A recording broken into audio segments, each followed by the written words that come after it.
النهارده الحد وخلصت شغل الساعه 2 وفي سوق النهارده اسمه فلو ماركت. خلينا نروح نتفرج على الحاجه هناك. هنا لقيت الصندوق ده بيقول لك اي حاجه بواحد يورو. مش ده البامب بتاع السادات يا جماعه ولا ايه؟ الزم مكانك وحدودك. لابتوبات كمان تلاقي. على فكره يا جماعه موضوع الانتيكات ده مشروع ممتاز جدا في المانيا.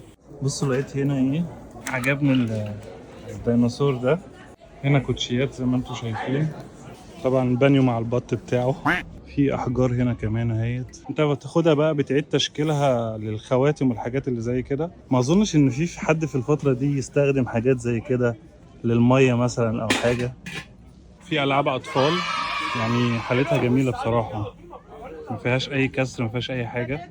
انا بحب الجزء ده، الجزء بتاع العدد والشغل التقيل ده. ده راس ايه ده يا جماعه؟ مش غزاله دي. تجهيز عرايس برضو تلاقي، صيني، معالق.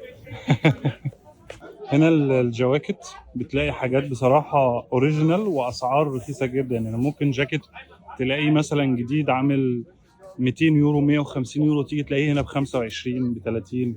وبتنقي حاجة نظيفة يعني مثلا جاكيت زي كده بس ده حريمي، فلو سألته ممكن تلاقيه 20 25 30 وفي فصال كمان يعني.